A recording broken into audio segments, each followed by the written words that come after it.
Hey everybody, Caleb Arthur, founder and chairman of Sun Solar. I got a special guest with me today, so Mugzy, thank you for joining me. Thanks for the invite, man. It's really a pleasure to be out here and meet y'all. Yeah. Been to Springfield once in my life, second time around, and it's a good one, man. Yeah. Glad to be here. So very interesting how we got connected with our social media platform partners, and honored to have you here at our headquarters today. You have a very unique startup story, not too far away from how Sun Solar started up, but it was a lot of hard work, grit, determination, and not giving up, right? So Absolutely. Can you talk to us a little bit about what you're into now and where your big following comes from? My following comes from me being an extrovert, pretty much putting the camera up in the gym and click record and saying hello. It's as simple as that. And human interaction is very popular in regards to social media. So say you record me, he's recording me walking in the city market and someone records us two, the human interaction would be very viral. So that's how we started, pretty much human interaction, saying hello, how you doing, you look good, get some good food, woo-doo-woo. The following started from there. And then we hit 100K after 62 days of recording, from 0 to 100. And from there, we started to transition to different things. And I made a bunch of mistakes from there, like spewing out my beliefs instead of storytelling, just telling people what I believe. This is what I believe. I believe this, I believe that. A bunch of mistakes. I'm losing followers. I'm not gaining followers. And people didn't like that style, so I got to storytell now. So now I got to learn literature. I got to learn psychology, human nature, how humans work nowadays, not 20, 30 years ago. I got to upgrade my vocabulary, become more articulate, and then we start seeing more followers come in. We start seeing more traction. And now we got a point where we wrestling now on camera, a lot of wrestling, motivation, a lot of gym content. Any niche I put my hands in, I'm going to make that person money or make them a little more famous in their life. I'm just really good at my job. That's awesome. Yeah. So you talking about that, that really brings it home for me. So when I started in 2012, I remember posting social media posts on Facebook, and my wife pulling me aside, and she's like, that's the wrong punctuation you're using, or you're spelling words incorrectly, right? And while customers would call that out, I, dropping out of college and not really paying attention in English class, it was coming back full circle on, like, I've got to really start checking what I'm posting publicly, because people associate that with, okay, if you can't properly use English in a written format, can I count on you to come install my system and it be expert level, right? So I think you hit on a big thing there. I mean, that was one of those, like, okay, it's not really going to bother me moments, but as that has forced me to become really focused on how I present myself, but how I type and look at press releases, how I send all those things out, right? Because it becomes part of your identity. Yeah.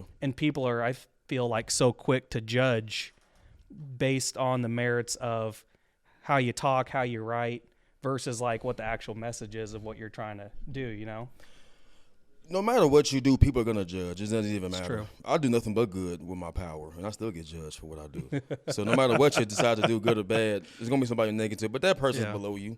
So whatever, what they say is super irrelevant.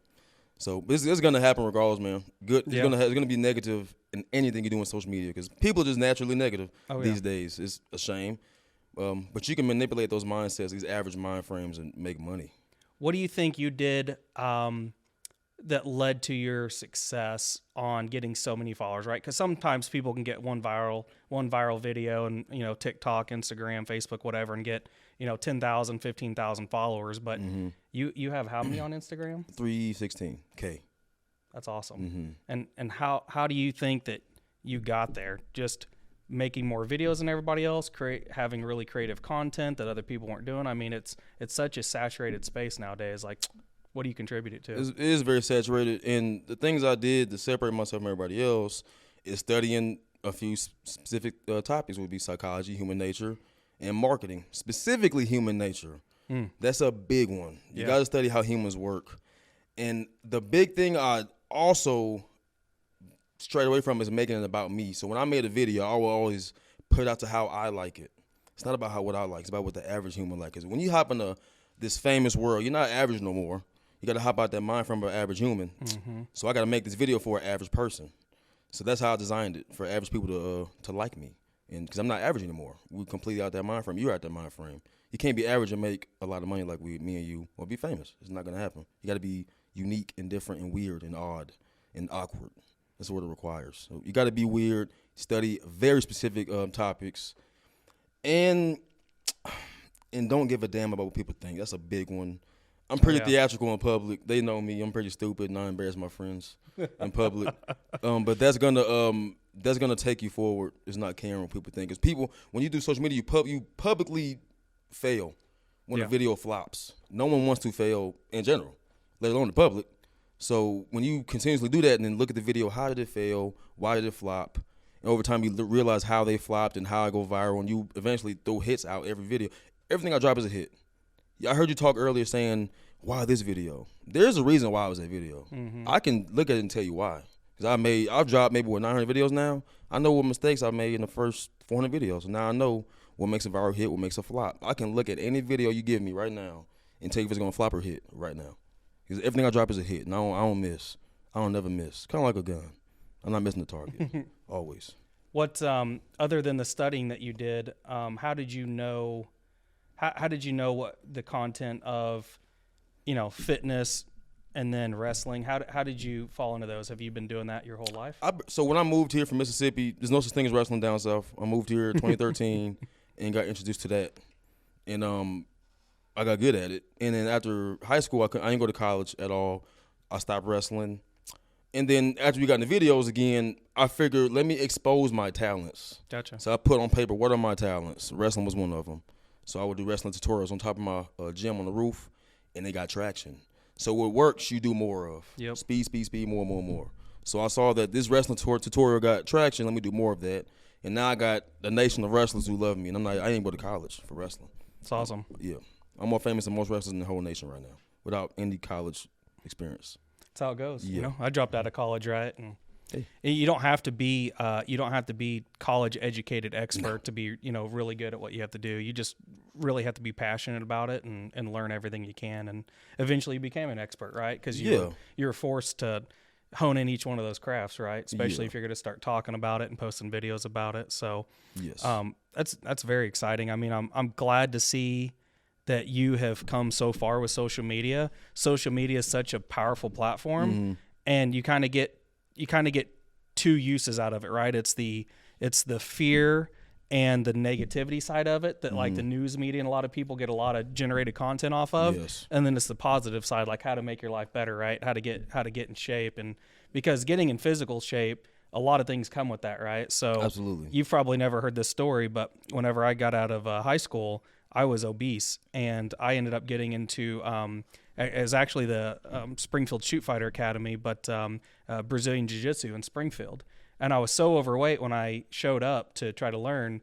They're like, listen, you're not ready to do the actual activities, so just do all the warm-up activities and let's start losing some weight. And so Glenn Cousins is here in Springfield. He actually put me on a diet, and then we started doing the warm-ups.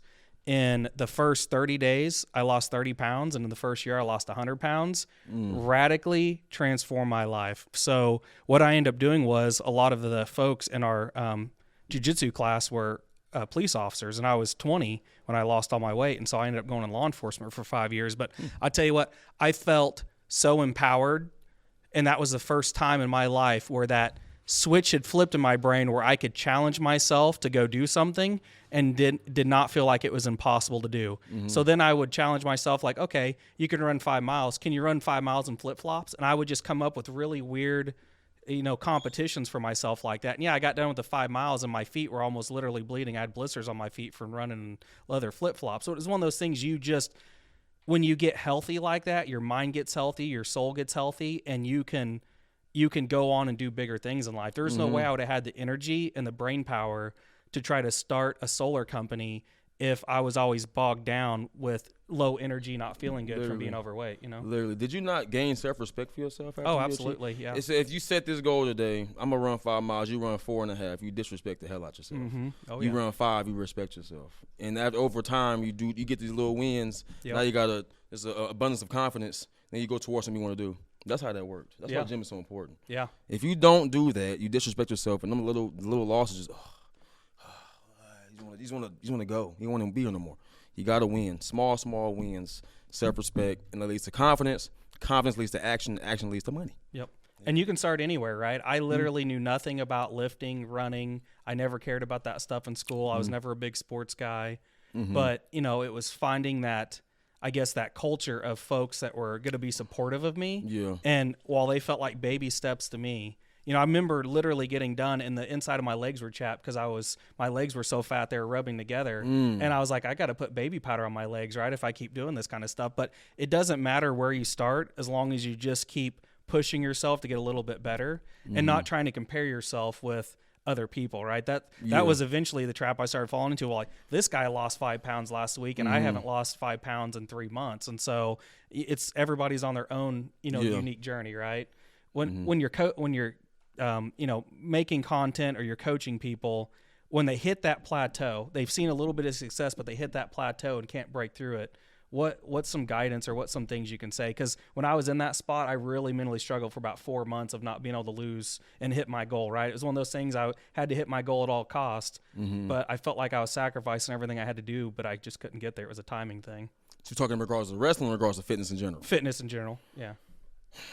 If you are working your ass off and can't see results in 4 months, there's something wrong. You got to switch up how you work. Now, or maybe just lying. Maybe just lying to yourself. Maybe you are eating that sugar and telling people you're eating healthy. You're probably lying about it, more than likely. But if you do have a plateau, you got to switch up how you're doing it. Switch up maybe lighter weight, more reps, eat straight chicken and veggies. I don't know, but it's something you have to change if you have a plateau for fitness for 4 months. Yeah. Or almost cuss. See? See? Or that person's lying about what he's eating and how much you working. He can say, I went to the gym 4 hours. He worked out for an hour and left and lied. He might not be working as hard as he say he working. Yeah. Maybe. You're hitting on something big there because I think people fool themselves a lot. Yeah. Like, you know, oh, I went and worked out this week. I'll be good, right? And they don't consistently do it.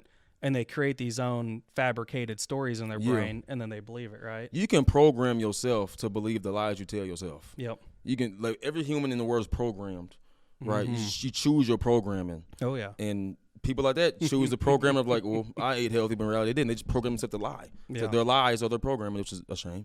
But that's reality. It's a shame, man. So, what do you have any questions for me? So you started this company how long ago? 2012. 2012. How did that start? How did you start this company? How many people did you have? How much money did you have? Were you broke? Yeah, real wild story. So, Okay. So I had a few $1,000s in my bank account from being in law enforcement. Okay. And really wanted to live that off-grid lifestyle of having total freedom from the government, the utility companies, everything. I want to grow my own food. I want to produce my own energy. And I want to live on farmland that was out in my hometown of Houston, Missouri. And so me and my family actually got together and built this energy efficient straw bale home. The exterior walls are straw bale. And we built the whole thing ourselves and got done. And you could literally heat it and cool it with, you know, $10 a month worth of electricity versus $100 a month that people use now. And during that really convinced me that building sustainably and putting solar on my house was the way to go as a 24-year-old. And I guess what shocked me so much was people coming by to see my house because they'd heard rumors that I'd built this energy efficient home that was off grid, and contractors and people in the public were literally driving out to my house and going, I want to see it. I don't believe it. I've heard the rumors. Wow. We live in a small town of 2,000 people. And we had elected officials even driving out to the house and going, is this something we can replicate in laws or in education? And so I kept complaining to my wife during this entire time that I was tired of having bosses. And every time I'd go work for somebody, I'd always figure out much more efficient ways to problem solve. But nobody ever cared what I had to say because I was just some young, dumb kid, right, in their mind. And so all this was happening. And in law enforcement, the one thing that I really cared about that I couldn't make a big effect on was kids that were in foster care and kids that were needing to be adopted. Missouri at that time had 60, 70,000 kids that didn't have a permanent home to live in, and it really bothered me. But back then I was making $7 an hour with really no benefits. So I had no way to adopt or foster children and figure that out with the kind of job I had. So I really wanted to build a senior living center with like a foster care center to where the kids could learn from the older generations about all the important things that older generations have learned that these kids aren't getting passed down to them. So I come up with this business plan. I go talk to some bankers and they're like, yeah, you need 20% down. You're going to need, $1 million or $2 million to build those facilities. I'm like, I don't have that kind of money. So sitting around one day, I was talking to my wife and she goes, you've did solar. You've had other people ask you about solar. Do something with renewable energy. You're so passionate. You're an expert at it now. And so on her birthday, May 24th, 2012, I got on Missouri's website, figured out how to create an LLC, and created Missouri Sun Solar at the time. We've since, expanded outside of Missouri, so we changed our name. But created Missouri Sun Solar on her birthday in 2012. I walked in, had it on my laptop, showed it to her, and I said, here, I created a solar company.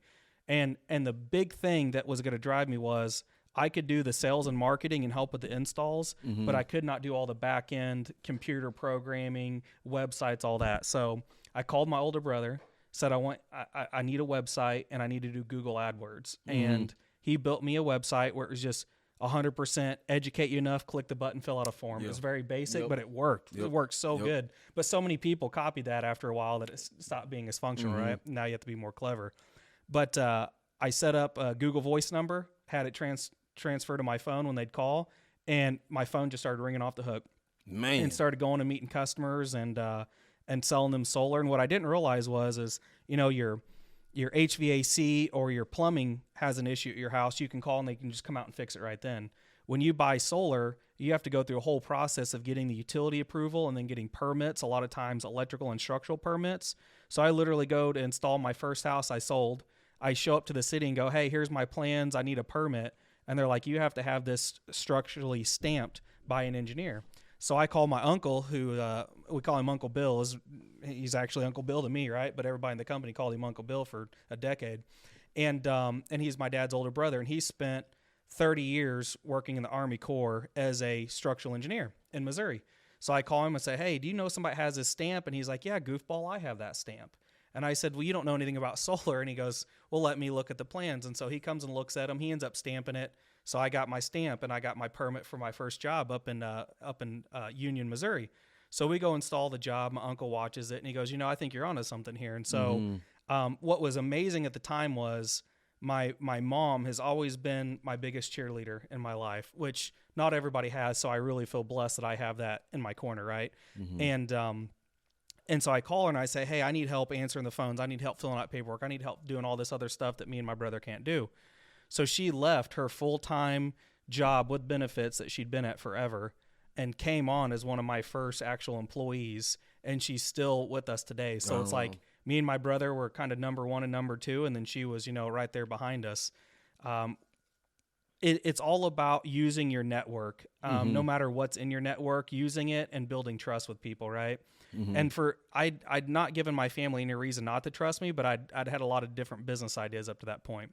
Okay. And so I ended up selling my first customer, and I didn't have enough money with their down payment to go buy all the materials I needed. So I was going to need a temporary loan of almost $14,000. Oh, wow. So I go to my grandparents and I pitch my grandma, and she starts asking a lot of hard questions about my business and how I'm going to pay her back and all this. I go, you know what? My brother was the brainchild of when he was in high school and had all the full ride scholarships. I said, I'll bring my brother up here and have him pitch grandma with me there.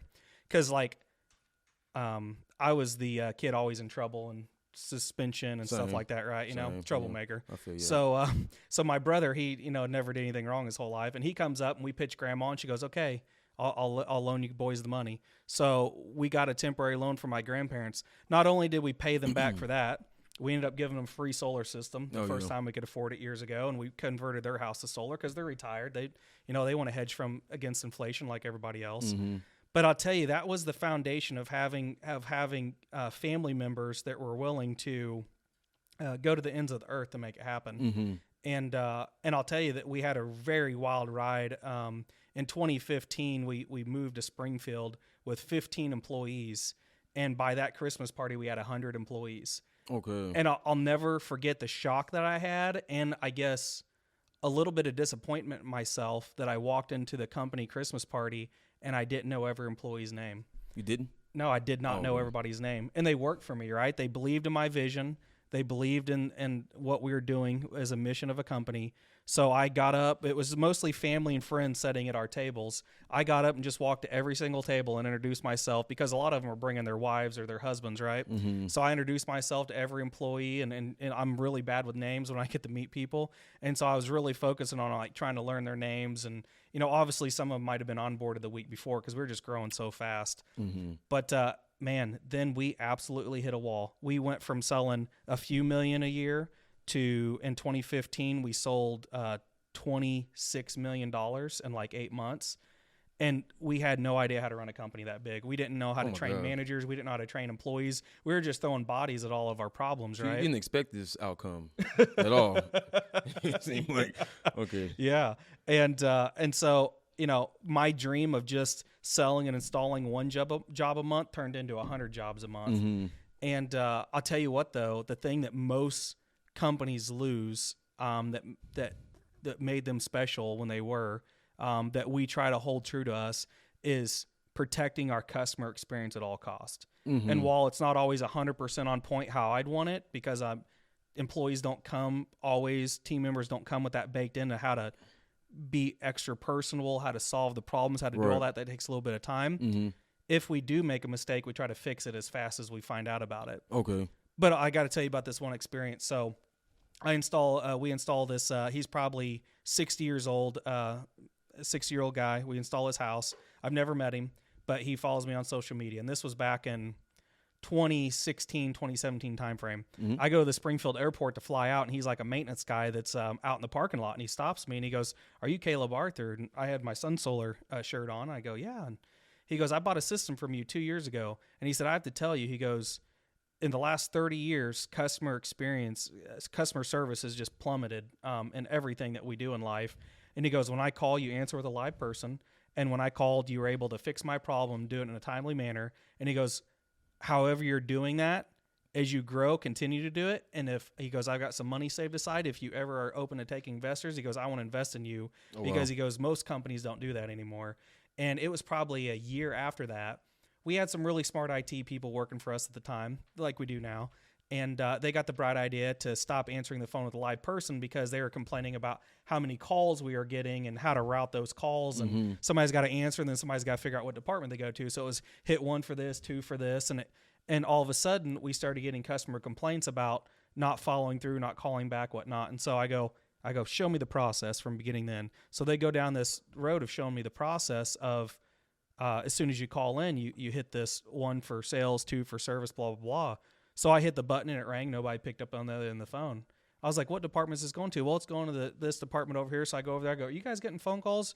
"Yeah, but I think somebody else is handling them. If we don't have time, we let it go to voicemail." I was like, "No, we're answering with a live person, and we're not going to voicemail. If it goes to voicemail, I want to write up about it of why we missed that phone call from that customer." And you think about it, like, people absolutely hate buying from a brand like a cell phone company or whatever, and you have a problem and you try to call. What happens when you try to call? Go click this number, hold on for this one. They try to keep you from talking to a human, don't they? And now they've got all these like AI robots that try to interact with you, and it's like, "Tell me a little bit about your problem." You tell them about your problem, we're like, "Oh, okay, we'll go online and fill out this form or send us a text message." And it's one of those things you're just like, I'm tired of dealing with all the chaos, and I just want to talk to a person that can fix my problem, right? Now, maybe I'm old school, but guess what? Most of our customers are old school. Like, the millennials are starting to buy solar, but no, it's the 50-year-old folks and up, not old, but older and up. And I think that that's a key thing, is knowing who your demographic is that you're providing a product to and how to engage with them. Younger generations, all they want to do is text and email, which is fine. But if your customers aren't the ones that text and email, you got to learn how to engage them at the level they like to operate at. So you're partially against automation. I think when it comes to the customer experience, if your automation is causing customers to complain about your level of service, then you either need better automation or you need to have a white glove hands-on approach. It's got to be one or the other. It can't be the half-assed automation that is just making people hang up the phone because they're in despair. Now, if it's for a $50 a month cell phone plan, maybe that's their game plan, right? But when our average system cost is $45,000 and we only sell them one system maybe ever. And then the only way we get more customers is off referrals that they give us. We can't afford to make mistakes. And by the time we make a mistake and try to fix it, they might be a okay customer, but they're not going to be a happy customer. They're first people to us. And so our business model, like, we can't afford like make any little mistakes with customers. But yeah, I mean, it's one of those things. I'm not against automation. I just don't think it's there yet for some of those white glove experiences that some customers might expect. And when you spend $45,000 versus a cell phone plan or whatever that it is, there's a higher expectation that it's going to go smoothly, I think. So I do have one interesting question. Yeah. For entrepreneurs listening in the room as well. So I just got famous recently. In the transition from being depressed and nobody literally a year ago to like talking celebs that I've been knowing all my life. We like talk every day. The transition is really weird from nothing to something. So how was your transition from broke to rich? When you start collecting money, how did you have to change your mindset in that time frame? How do you change your mindset from 0 to 100, 100 to 300, 300 to 5, and so on and so forth? Because that's, even for me, the transition was really weird. I gotta hop out that imposter syndrome and say, I'm famous, I'm influential, my words power, I walk in with value. I gotta change my mind frame now. So now you got the broke to rich mindset. How do you transition to that? It's hard. I'd say one of my number one things I struggle with is imposter syndrome. Really? Yeah. To this day? Yeah, I feel like I'm not valuable enough. I feel like I'm not doing enough. I feel like that there's so much more I need to accomplish. And I just, I think the biggest challenge for folks like ourselves is we set these goals and then we attain them. We got to continually set new goals. And the thing that, my life coach, Jill Phillips, I got this life coach years ago, and that really helped a lot. Before then, it was just like random counselors, but they wouldn't really challenge me to like upgrade my thinking, right? And I think the biggest thing I've got out of it is starting to learn, because obviously it's a never-ending process, but enjoying the journey versus like trying to set these goals, because I'd always set these goals and we'd win, fastest growing company. As soon as the award ceremony get done, I'd go, we're back to zero. We got to start all over and do this again next year.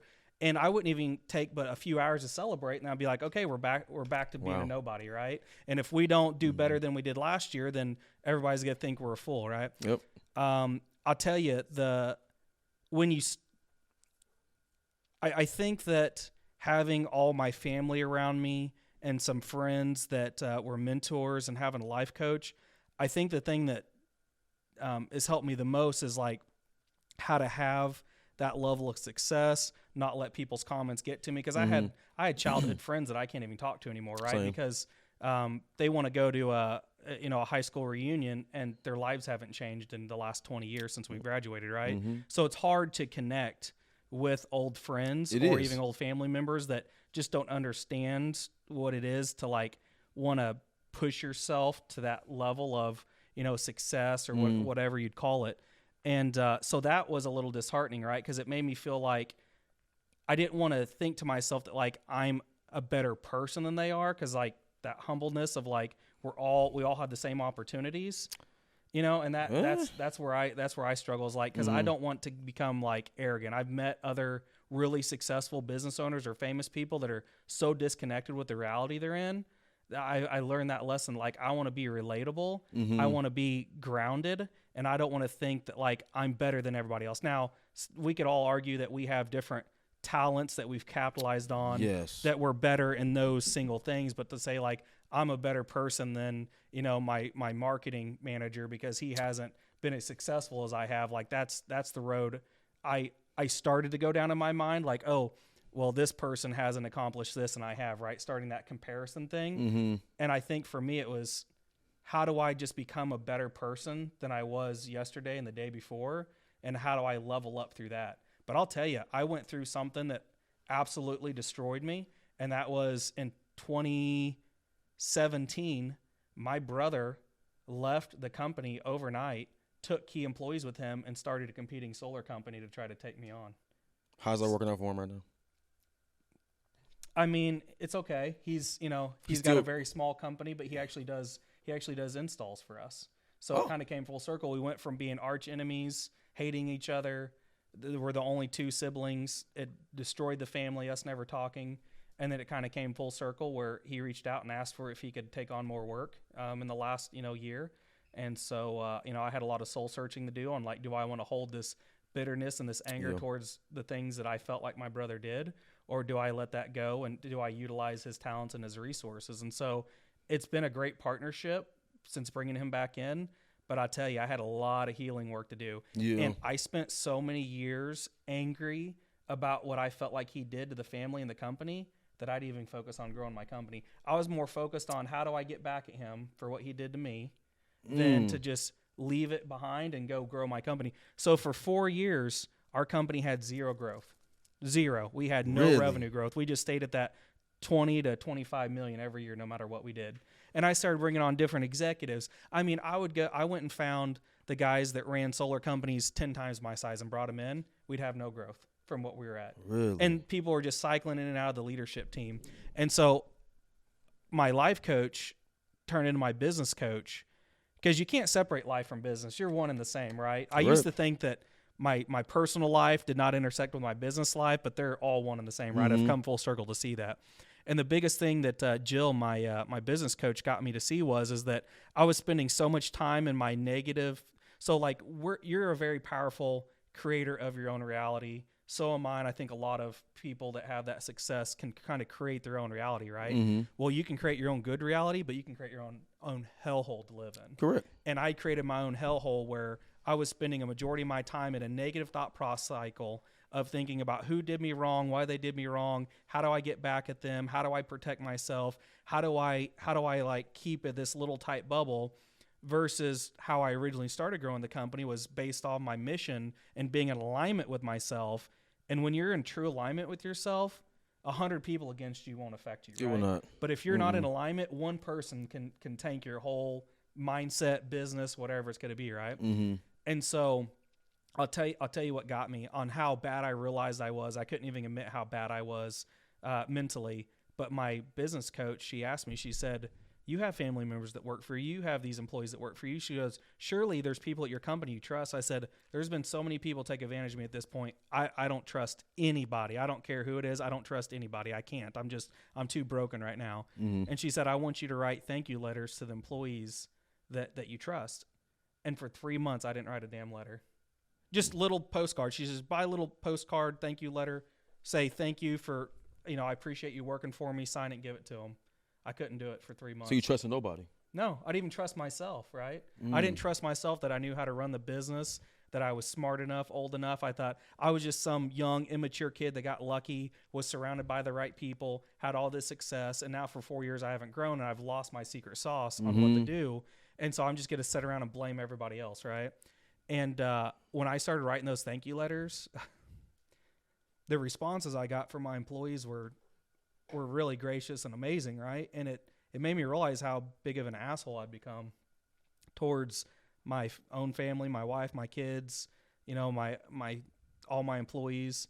And that's something that's really hard when you're a business owner is how to live in that world of chaos, but stay in alignment and let your team members and people you appreciate, let them really know. Because I don't know how you were raised, but my dad didn't hug me and kiss me and tell me I was doing a great job every day. It was like, you're going to get out and you're going to work and you're going to do these things. And if you're a man and you're going to do this to make money, then that's all the appreciation you need, right? Yeah. And so I grew up not getting that level, and I just was treating my employees that way. Well, employees don't appreciate being ignored. Correct. And not told how good of a job they're doing when they're doing a good job. So that's helped me level up immensely on going through some of those activities where I literally was staring at this piece of paper and I couldn't even write my own family members an appreciation letter for 3 months. And then once it started, man, people were like crying, giving me hugs, and it just opened up this whole emotional side of me that I didn't know existed, that I could, start loving and trusting other people again. But man, when you get beat up so many times doing that stuff, you kind of become jaded. And I've heard that a lot about long-term business owners is a lot of times they can become jaded towards like their own employees, competitors, all this different stuff. And I think that when you go down that road, you have to be very careful because being the owner of something can be a very lonely spot. Oh my It can easily be very lonely. Like, who can relate to me? Who can I have these conversations with? I mean, you've experienced some of that, right? Absolutely, of course. No one can relate to. No one. I don't have a lot of famous friends. at all. So no Yeah. one can relate to how I'm feeling at all. So would you say the feedback from your employees remove that syndrome? Yeah, it started removing it, but Okay. it took a while for the culture to change. Okay. You know, when you've got a couple hundred employees and they've lived in a fear-based culture for a long time, they will hide things, they'll be scared, they'll live in fear. And so when you show up as the nice guy going, "Hey, tell me about your problems," they're going, "I don't trust you." You know, I didn't trust them, they didn't trust me, right? And so it took a long time of doing the right things consistently every day, showing up not just for myself, but showing up for the customers and the team members, and showing them that I was here to help them versus trying to catch them in like an aha, you know, you did something wrong moment. Right. And that's a hard shift because I'm a problem solver. I naturally will see problems. I'm very observant with problems. And what I got to realize is those problems don't mean they're bad people. It could be a bad process. And anytime, this is something that a lot of companies won't admit, anytime there's problems in your company, it boils down to a leadership problem. You've either brought on the wrong people, you haven't trained them, or you trained them in the wrong way, or you don't have, I guess, the accountability standards with the training and the things going along with that. So if you're having a problem in your business and you're not growing it's a leadership problem, and it's a top-down type problem. When we weren't growing, I just kept trying to come up with excuses on why it wasn't growing. Everybody else, not everybody okay. else. Yeah, blaming everybody else. And I'll tell you what happened. All the excuses that I was using all left. In a 3-month time frame, the guy running my company had left. That was kind of the number one. My sales director left, and my senior sales manager left, and I was left with just the most entry-level sales managers and 15 salespeople, and we'd lost everybody else. So I sat down with my 3 sales managers. They're all still with me today. And I said, "Who wants to be the next sales director?" And they said, like that's a position that doesn't last long here. They said, none of us want to do it. And I said, I can tell you why it doesn't last long. And I explained it to them. They said, no. And I said, what we could do? And they said, you be the sales director. I said, I'm the CEO. I'm not a sales director. And they said, you're going to have to be, because none of us are doing it. We just want to do our jobs. None of us want to get our heads cut off. And because they'd been here for years, and everybody in that sales director position kept leaving or getting fired. And so I was forced to relearn my business. And oh my gosh, that's something that so many companies I think miss, to where the executive leadership teams either never worked in that industry, or they've been removed from the integral parts of that industry or that company for so long they forget how to do it.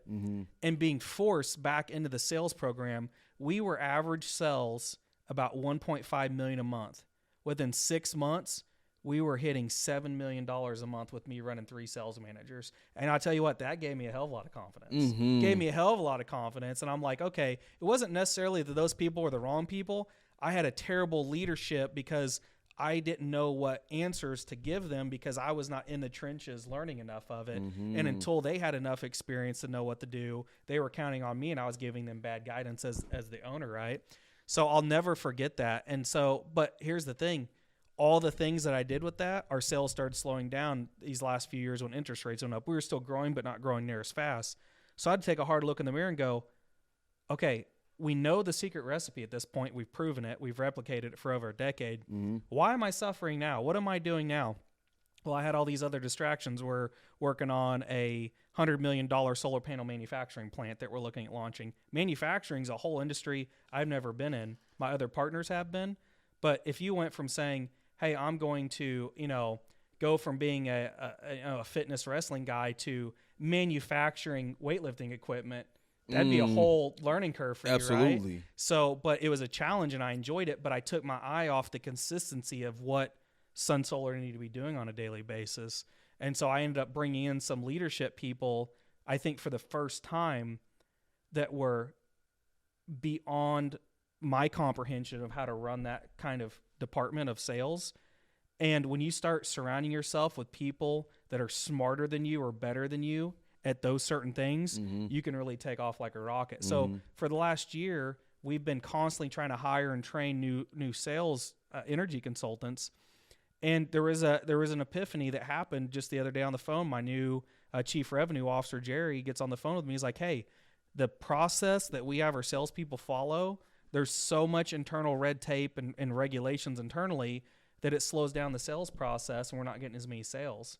And I'm like, that's the thing I hate the most, right? But I've been out of the sales part of it for the last year and a half, 2 years, and it starts backsliding. And it's like, when you figure out what that winning recipe is for creating your videos, for doing all those things, it's like bake it in, be consistent. And then if things aren't working, you really got to go back to what I call the basics. Like, what are the basics that's going to make your business successful, that's going to make my business successful, and how to like really get radical, like build your core values around those things. Like, here's what makes it successful, and we're going to do it do or die, and we're going to do it right every day.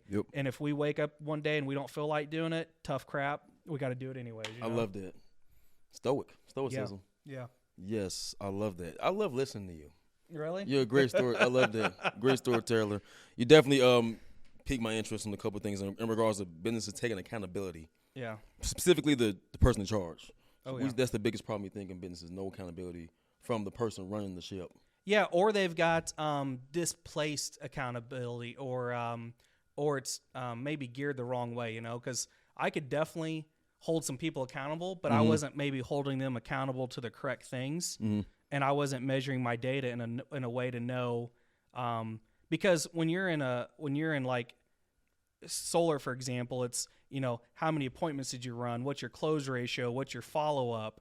And whenever you feel like you have all those things well, you kind of stop paying attention to them because there's so many different numbers to look at. And then if they start to backslide a little bit and you're not consistent on holding them accountable to the data, then one day you wake up a year later and your close ratio is half of what it was. And you're going, how did we get here? And everybody's like, I don't know. How did we get here?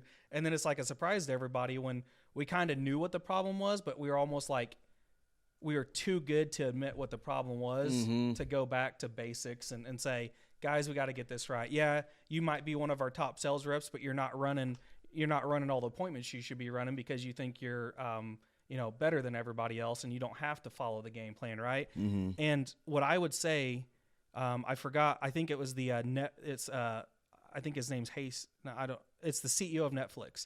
He had a thing the other day where he's like, when you're on like a sales team and an executive team, it's no longer about being a team member. Look at it as like a competitive sports team.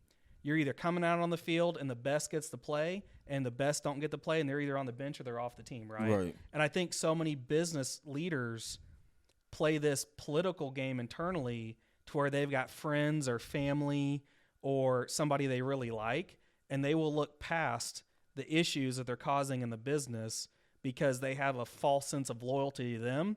And really, when an employee is saying, hey, I'm the most loyal guy to you, or I'm the best producer for you, but they're not running the game plan as you, the coach, the owner, are telling them to play, you're kind of like, okay, yeah, but you went rogue. You're out there on your own. You're not being a team member at this point, and you can only be so good on your own. But as a team is how we succeed, right? Because there's no way, if we're going to sell $100+ million this year in solar, that one guy alone can do that, right? So that means everybody has to be playing the same on the same platform with consistency and doing the right things. And I think that so many business owners get lost in their own things of what they feel is important to their business, and they kind of forget how they got to where they're at. Right. I do have one nervous question. Yeah.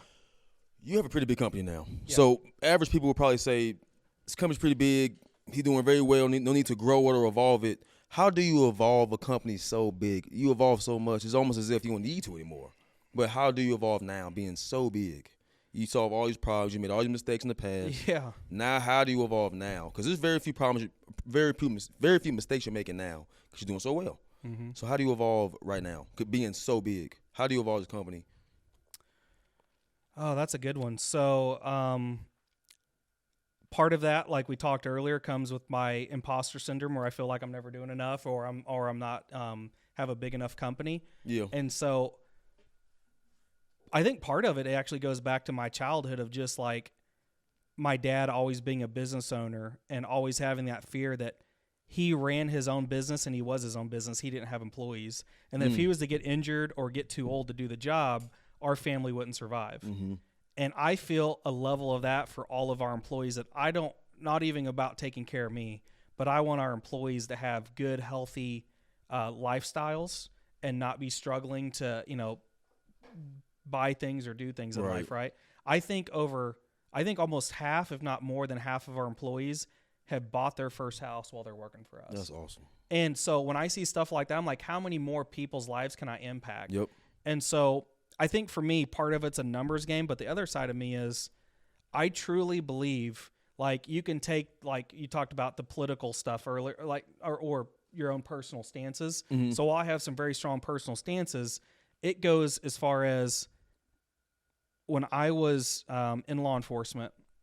I'll tell you, this was a big thing for me. So when I was in law enforcement, I built my house, put solar on it. I'd gotten married during law enforcement time, and my father-in-law came to me and said, "Hey, the 2008 housing crash wiped out over a third of my retirement." God. And I thought, how crappy is our financial and economic system that people that spend their entire lives working at a job Yep. can lose all of it or some of it. Mm-hmm. And he was telling me he's got to work another decade before he could retire to earn back what he'd lost.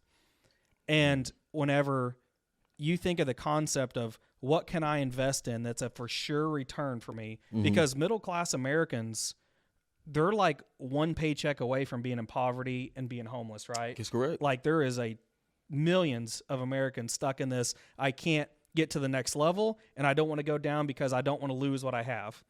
And when you think about the investments a homeowner can make, buying a car is not a good investment, right? You just piss some money down the drain. You're never going to see it again. And you need a car to get to and from work. But if you buy an expensive car, the depreciation, everything, it's not an investment, right? Or unless you're buying like old classic cars and you're already a millionaire or something, right? Right. But for the average American, you can't invest in. So, you can obviously invest in yourself, which I always say that's the biggest place people should invest is in like their own bodies, their own minds, their own souls. Correct. But when you're trying to actually place money somewhere, where can you do it? So I gave this analogy early on, and a lot of people use it now. If do you remember when gas was $1 a gallon? Do you remember? I sure do. Okay. I sure do. So if somebody would have came up to you and said, "Hey, for $45,000, I'll finance it to you over a 30-year period. I'll put an oil pump in your backyard, and every time you want to fill your car up with gas, you just go over to the pump and you pay $1 per gallon for the next 30 years." Would you think that was a pretty good investment to make? And so I incorporate that into solar, putting solar on your home. When you do solar on your home, you're locking in that $1 a gallon gas for the next 30 years that equipment's going to be operating. And you don't have to worry about utility bills continuing to quadruple or whatever they're going to do.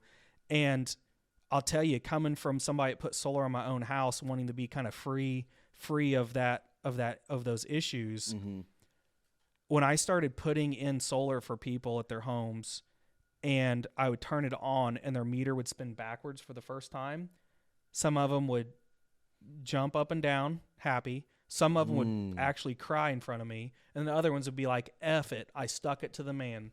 And I'll never forget that sticking it to the man thing, because that was the first time in some of these people's lives that were 50 to 60 years old where they felt like they weren't getting screwed by the government, by corporations, or whatever it be. And I thought, I'm onto something here. The more people I can help. For whatever reason, the government's giving out tax credits for solar. They're bringing the cost of solar down. I don't know why the reason they're doing that, but as long as that loophole exists for middle-class Americans, the more people that I can help with their utility bills, the less people there are that's going to go from middle-class American into poverty. And if you look at the rates, it's not a good stat. Middle-class America's dying. There's very few percentage of people that are going up into the upper class, and there are just millions of people every year going into poverty, losing their homes, going homeless. And if I can just save a few people from going from that middle class American down to the poverty level, then that's how I'd answer your question is like, how many of those people's lives can I influence to where they get older and they can go, I didn't lose my house because my utility bill didn't become higher than my mortgage payment. And just a simple type of thing like that. It's one of those things that I just don't know what else I can do to make a bigger financial impact in the average American lives. And I'll tell you what infuriates me the most about that is while that's true, if the solar is sized correctly, installed correctly, and operates correctly, there's literally billion-dollar solar companies out there that went bankrupt from literally just ripping people off. That's crazy. Yeah, they could have had a good business model, made tons of money, but the owner wanted that extra Ferrari, he wanted that other Lamborghini, he wanted that other whatever, he wanted that I'm a $1 billion guy, dyeing my hair, going out on TV, telling everybody I got a $1 billion company, and then he goes bankrupt, and then thousands of customers come out of the woodwork saying that their systems never even got turned on and operated. Wow. And then that gives our industry a bad name. It right? does. And so it's like, how do I set myself apart? Because they look at that guy and go, oh, he's a solar guy. They look at me and go, oh, I'm a solar guy. And the only way to do that is to continue building that brand with your existing customers. Because 5-6 years ago, if somebody had a mistake in their system, they thought, oh, it's a small family-owned business. We'll give them the benefit of the doubt. But yeah, I mean, I think for me, it's more about being successful with money and growth as it is that the more people I can help, the more I'm going to feel better about my existence on the planet. I mean, I feel like you kind of get one shot at doing it right. Now, you can make a lot of mistakes and still get it right. Some people do it when they're young. Some people do it when they're 50, 60, right? And I feel like since I've been given this gift of being able to create a vision that's so strong that it can create its own reality, and that hundreds of employees and, we have like 10,000 customers now, right? For all those customers to believe in me and trust in me that they're going to be connected with our systems for the next 25 years, that gives me a very big sense of responsibility to always do what's right and to try to set ourselves apart. And so, I mean, when I wake up every day and I don't feel like getting out of bed and going to work to do something, because I go, oh, somebody else will take that meeting, somebody else will do something. In the back of my head, I go, you know what? Remember that 75-year-old widow that you put solar in her house. God. And she, and this is a true story. She comes to me and she goes, I bought solar because when my husband passed away, he told me I need to get rid of all the expenses. The house is paid off, but I can't pay off the utility bill. And she goes, literally by going solar, I'm probably going to be able to live in this house until the day I die. And I think about things like that. Every morning. Yeah, I'm the same way. Yeah. I got to think about 10 million people who need my attention, need my motivation. Every single morning. I cannot slack. There's no room to. I love that you had that mindset, because we have no room to slack, because people rely on this every single day. I guess the curse that comes along with that is feeling like you don't get alone time anymore. You Not as much. You kind of live in that glass house. I got a small dose of it when I was in law enforcement, and people started recording me or following me around and stuff like that, just like in the public eye. And you start feeling like you have less of a private life. But the thing I can tell you is that I worked myself so much that my mental and physical health started going down the drain. Maybe in your industry you can kind of capitalize on that because it's about health. But with like ours, it's like sitting through hours of meetings, doing all this stuff that just does not bring me internal joy, but it's things I have to do as the leader, as the owner. And I would say that a lot of business owners can easily get in an unhealthy mental and physical space. And if you're not, you think about top performing athletes. What do top performing athletes do that most people don't do? Get up extra early and work out many more hours than usual than the average human. And they're in peak physical condition for what they're doing, right? Literally. So if you're in peak physical condition to be good at your sport, why wouldn't business owners want to be in peak physical and mental condition to do what they're doing, right? Correct. If you're sitting around acting like a bum to your body, eventually that's going to bleed into your business. Absolutely. Or unless you are some brainiac genius that can do it without. But for me, if I don't spend enough time working out and meditation and outdoors on hikes, I get so worked up anxiety-wise, stress-wise, that I become worthless to the business. So it's like the biggest thing I've had to learn is how to disengage from the business at certain times, go on my own healing journey, and then re-engage when I'm in a good space, to where I used to just go through burnout, and I would just live in burnout, but then I'd start burning out people around me, right? And I think that's hard as a business owner to know where that level's at, because you get so used to just being in that daily grind of 100-hour work weeks, all those different things. Because when I started, I made the mental commitment. I'm willing to sacrifice whatever it takes to get that level of success. Looking back, I should have changed my story a little bit. Like, I'm not willing to sacrifice everything. I'm not willing to sacrifice my mental state. I'm not willing to sacrifice the physical realms of my body that I want to keep healthy, right? But every day I'd go, nope, I'm willing to sacrifice that. Okay, I'll just eat that unhealthy meal because I've got 2 minutes before my next meeting starts, or I won't eat for a whole day, or whatever that situation was, or, I'll only get 4 hours of sleep even though I feel like I need 7. And so I think that there's a big part behind that of like treating your body like the temple that we've been told that it is, right? You have to take care of yourself. It's one of the things that my business coach told me, and I think you'll really like this saying, is if you're going to jump in and save somebody that's drowning, you have to take the life preserver yourself first. And they teach like rescue divers and stuff like that, that you can't just jump in without protecting yourself first, because that other person will end up drowning you. Like you have to be solid, you have to be good yourself before you can help other people. And I think we get so used to pouring ourselves out for the content, for the business, for whatever, that I think sometimes as the head of the business, the head of whatever, that we make sacrifices that might be too great. And by the time we realize how I don't know, unhealthy or unbalanced it's become, it makes it that much harder of a journey to get back. So it's like, how do you stay balanced and do all these things, right? Having a wife and 5 kids, I've got 5 kids and I've got this business. Some days I do wake up and go, hey, I need to go help Millie, the homeowner. But I also haven't spent any time with my kids in like the last 5 days, right? And then that's where the real guilt starts as an owner doing that, is like, do I try to make the world a better place through how I run my business, and that my kids are going to be able to contribute to that in their own ways? Right. Or do I try to focus on my kids and maybe let the business suffer?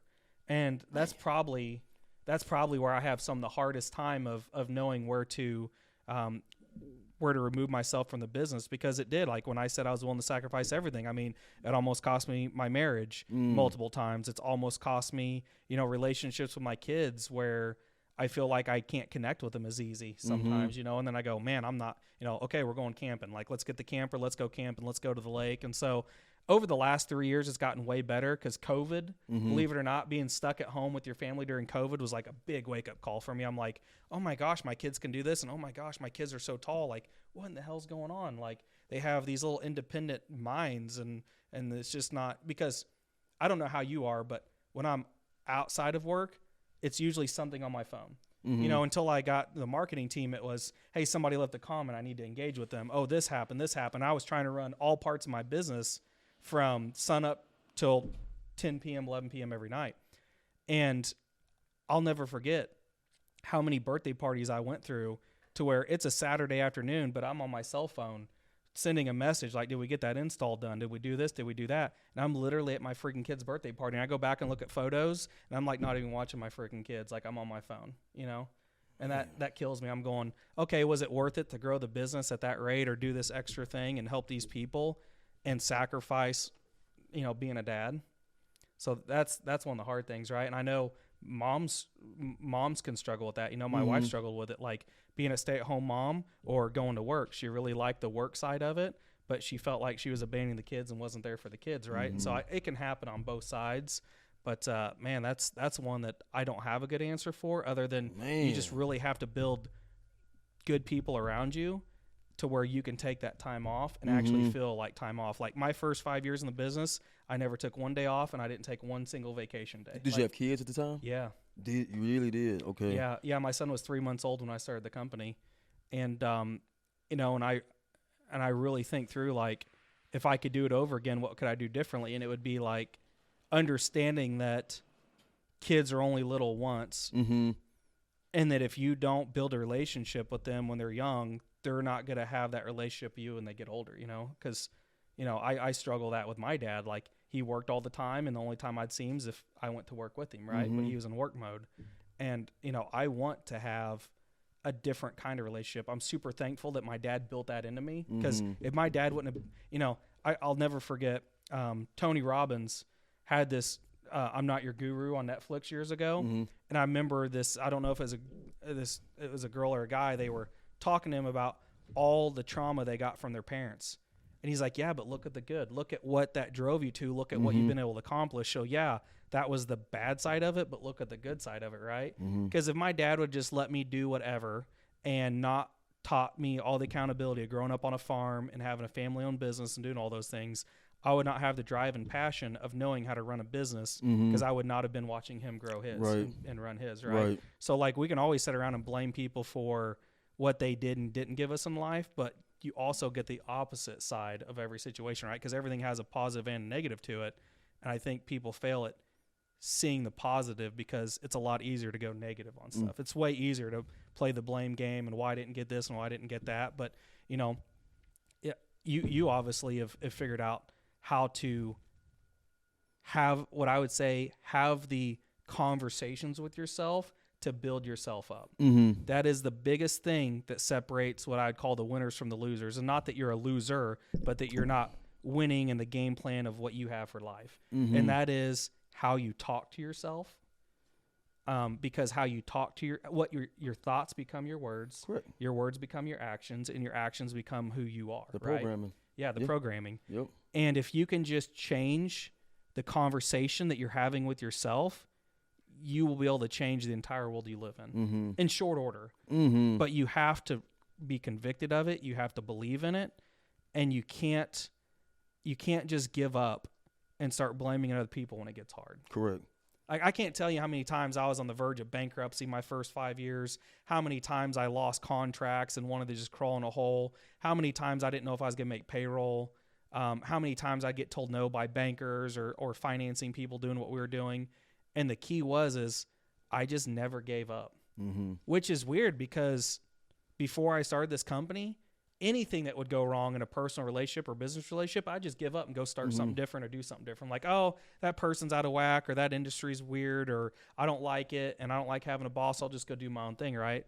Well, when I was the boss, I didn't have anybody to blame. Like, I could blame other people, but then the day you kind of know if something's wrong, it's kind of your responsibility. Right. And so, you know, that's one of those crazy things. But I'm curious, was there a moment that you can look back in your life and say, this is when this is when the switch flipped and I was able to talk to myself differently? Because I think that's a key thing to know when that happened. I was suicidal. I tried to kill myself 4 times.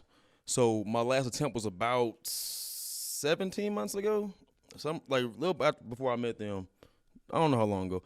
But I went through a really harsh breakup and lost everything. Yep. Everything. And like my car and everything, gym membership, all that, gone. Gotcha.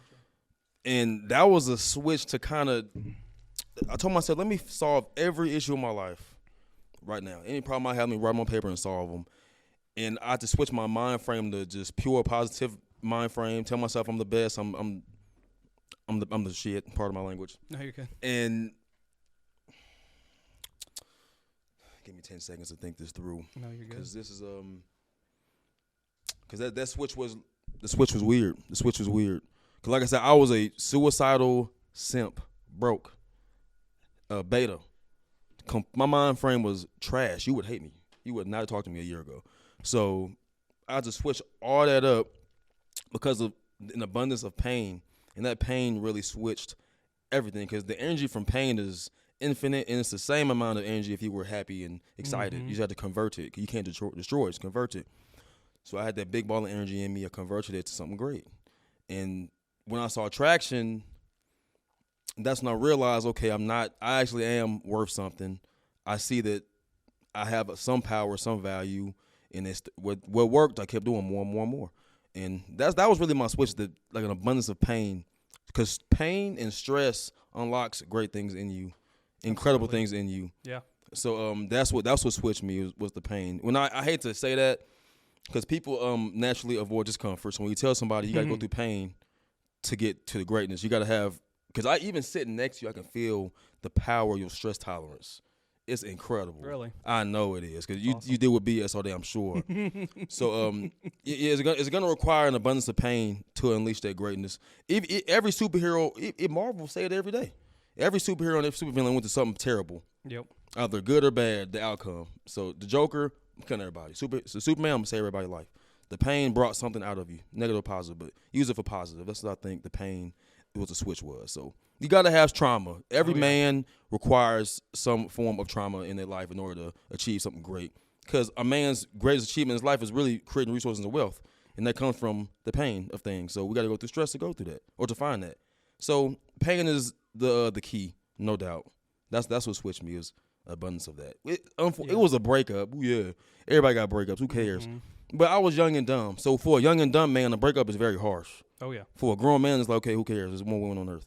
So I was young and dumb, and that breakup was enough pain to switch me up, and now we're famous. That's what drove me to my 100-pound weight loss. Is really? I had my high school sweetheart and me broke up, and I just looked myself in the mirror and I thought, you ugly slob, you're never gonna get the beautiful woman that you want, that you want to create. And I just had to look, and I was just like, I got to do something. And I told my roommate, I said, I got to lose weight. And he come back and he goes, hey, my boss at work is a top tier jiu-jitsu mixed martial arts guy, and he said to come down and give him a try. And I tell you what, I was terrified. I was terrified of looking as fat as I was and as unhealthy as I was. I was terrified of getting injured. I was just scared to engage with physical fitness at that point. And luckily I walked into a very loving type atmosphere where they accepted me for who I was, but understood where I wanted to go. Boom. And Boom. they were able to guide me. Yep. I had to have the determination, but they were able to guide me there and give me words of encouragement. Like, hey man, you're doing great. Keep up with it. And I'm like, I lasted 10 minutes and you guys are going 2 hours. Right. And it was things like that led me down that pathway. But you're right. I've always been a firm believer that it takes a massive wake-up call for a lot of people to flip that switch. It takes a heart attack, a car wreck, a relative or a family member dying, a near-death experience of yourself. So a lot of people never heard this story, but so my first big epiphany about creating my own reality was losing 100 pounds and challenging myself to exercise to the point it took where I felt good about myself. And then in law enforcement, about 3.5 years in, we were building our straw bale off-grid house. We were just finishing it up, and my wife was pregnant with our first child. And I walked into a meth lab explosion at a house. And the only reason I went in that house was the neighbor said they thought there was kids in the home. So I busted in the door and looked for them, got some anhydrous ammonia in my system. Usually if you take a small little dose of anhydrous ammonia in your lungs, it'll instantly kill you. Instantly. And I survived it. And I remember I grew up very religious, and I remember for 9 months trying to recover. And I was out of law enforcement during the time. I was buying and selling cars on Craigslist on the side. But I literally physically could not get out of bed and walk to the bathroom without being out of breath because I had so much damage. And all the doctors were like, hey, you're having all these allergy issues. Your throat's swelling shut. Like you're allergic to something. I'm like, there's something wrong with my body. And while there was physical issues with my body, it was like an extreme form of PTSD from going through that accident, thinking I was dying, and then reliving that every day for 9 months. And my breaking point was I wrote a letter to God that you're either going to kill me or let me die now, or you're going to heal me and I'm going to commit the rest of my life to doing great things for other people. I wrote that letter. At the time, I let my brother read it. I think I might have let my wife read it. I'm not sure. I only let a few people read it. And it was such a out there wild idea about how I wanted to help save people and the things I wanted to do that I was trying to negotiate that deal with God. But what I didn't realize is that was like my breaking point of figuring out if I wanted to actually go and heal myself mentally and spiritually. And I actually was able to do it. It obviously wasn't an accident, but at the time I thought it was an accident. Our family friend that was a chiropractor had a book on meditation, and he gave me the book, and I went home and meditated and started doing like real in-depth meditation to the point where I could see myself healing my body from my issues. And after about 3 months, I started Missouri Sun Solar, and here we are in the story. So you can take the absolute worst moments of your life, and you can either chalk it up and say, okay, I'm done with the rest of my life. I'm laying down, I'm dying from it, or that's not my final chapter. I can pull myself up by my bootstraps and I can do great things. And I think so many times people just don't know that exists, that reality can exist for them when they're in those moments, and they can get addicted to drugs, alcohol, commit crimes, go to jail. But even if you're struggling with all that stuff, it still doesn't mean the end of it, right? No. You would think with all the success I had that my mental health would never lead to suicide, but during COVID for 2 months, I contemplated suicide to the point where I could finally understand it. When I was in law enforcement and I seen people commit suicide, I was like, that's so stupid. Like, how does anybody ever think that that's such a good idea to just leave their loved ones behind? And when I was in that spot, that was the only clear way I could see out of my pain was to kill myself. And luckily, I had a good life coach that I was able to talk to. I was telling my mom, some of the issues I was having, and I was able to get really good life counseling. But, mental, I wouldn't even call it mental illness. Mental struggling and suicide rates are astronomically high for men, and they're only getting worse. And I think that it's like an epidemic that we just have to be able to talk about. I don't know if it's because of how most of us are raised about not being emotional creatures, like females typically, are okay with talking about and doing, and men just don't have other men that talk about their feelings, and so they just bottle it up until until it's too late. But man, you talking about that, I didn't even think about some of these stories until you brought that up, because it's one of those things since you never really fully heal from it, because you always kind of remember when you're in those moments. Yeah. But now I think it would take a lot more. Like it would be really, really hard for me to get back in that place to want to kill myself.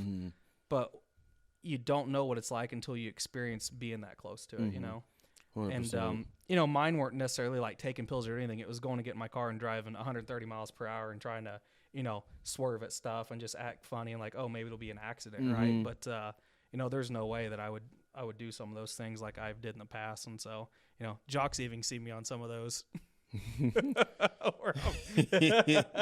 Oh man. And so it's one of those things that I think that the big message for today is that, I'm proof that you can reprogram yourself to do better. You're proof that you can reprogram yourself to do better. Everybody in this room has had to reprogram their thought process to get where they're at, or they wouldn't even be in this room, right? And so, and I think the other thing is I'll never forget, there is O'Reilly Auto Parts is a multi-billion-dollar company, and I was able to get mentored by Charlie O'Reilly for a while, and we know each other and we're friends. And obviously he's in his 70s, very, very successful, one of probably the most successful people outside of Johnny Morrison Bass Pro here in Springfield.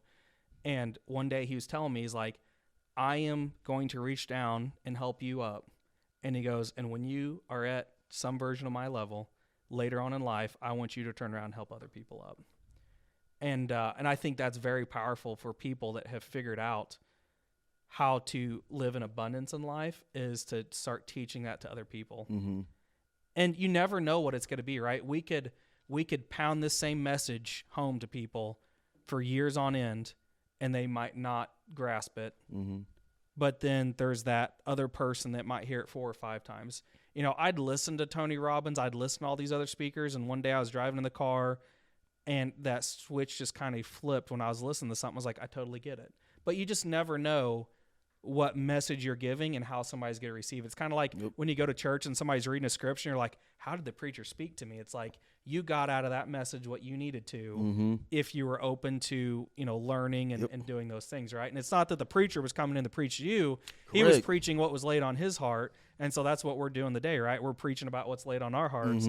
And somebody's going to take whatever they want out of that message, and hopefully they can find the good in the message of how they can say, listen, I've been down and out, or I'm a struggling business owner, or I've got 5,000 followers, or I've got 5 followers, right?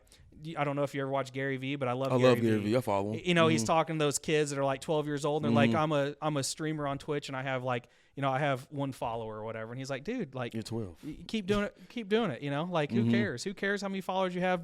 Create the content. It'll eventually happen, and I think you've been a recipe to that success, where Absolutely. you just, you didn't care if 1 person was watching you or 100,000 people were watching you. You were gonna grind it out and make it happen. So I had nothing to lose. I was suicidal. I had literally nothing to lose. Yeah. And I had to compound, because when you go through a painful time, I told Gus the other day, when you going through pain, say somebody died or whatever, and you put pain on top of that, it's very therapeutic. So I did MMA for 16 years in the cage, and when I would go into a fight in a terrible mood, the punches would not hurt. If I go in that fight in a great mood, I made some money, whatever, my girl kissed me for the fight, I'm gonna feel everything. I feel great. I feel everything. That's so true. So when you're going through pain, you got to compound that and crush that base pain. It's gonna feel really good. It's therapeutic. When you go through a breakup, you're going hard. It don't hurt. It's a soothing pain. Mm-hmm. So you got to compound that when you go through it, and that's where the greatness comes out. Because I mean, I would not want to be in pain, depressed, and stay in bed all day and cry. That's not gonna cure anything. You want to go out and handle business, make money, solve all your issues. To anybody listening who go through suicidal thoughts or thinking about it, or think that they have nothing going for their life, that's absolutely incorrect. Because that's what I thought a year and a half ago. Not even a year and a half ago, like a year, maybe 13 months ago, I thought that. And my life is different. Like we started in January 26th, and the 20th of March we had 100,000 followers. Wow. Life was different. 2 months later, my life was different. So I can't imagine. So put your heart into everything for 2 or 3 months, and your life is going to change. My life is. I got UFC fighters who I've been watching for 3-4 years. Dancers when in the Step Up movies who follow me and talk to me right now. That's awesome. And I would have never thought in my life that UFC fighter Diego Sanchez or Angela Hill talk to me. I like your videos. I'm a big fan of you. That's insane. Awesome. That's insane. That's awesome. So you got to put it all for 2 or 3 months solid, and you're gonna find success through that pain. And then from there, you teach the world how to use the pain for greatness. Because like I said, that pain, the energy from that is the same exact amount of pain as happiness. Convert it to greatness. Yeah, that's awesome. And another thing, you are an incredibly good storyteller. The aura I feel from you right here is quite insane. Stomach been cringing this whole talk. Whatever, you're a good storyteller. Yeah, that's you, man. I love listening to you, man. Great story. I'm glad you're still here. Yeah, I really am happy. Glad for man. We good to go? Yeah, unless you got something. That was a lot. I did not expect the hour. That was like an hour and a half, wasn't it? I told you we could go 3 hours. Oh man. You unplug yourself? Unplug myself? Oh yeah. My socials. Tell the people where to find you. Yeah, Mugzy Bull Junk with a Z, Mugzy, bull like the animal, and junk like trash. It's Mugzy Bull Junk on all platforms. We doing wrestling, motivation, how to use your pain for greatness, gym content. We market for other businesses like restaurants, clothes, wherever the hell people need marketing for, we market for them. Really good at our jobs, man. So we make people a lot of money. That's our job. We make people money. That's what we're doing over here, man. So God bless everybody, man, truly. And this man right here is very amazing. My stomach is cringing from the aura, man. It's like meeting Beyonce for the first time. So God bless all, man. Coming. Appreciate you for the invite, man. It really was great, man. God bless you, man. All right. That was a great talk. Thanks so much. That was really good.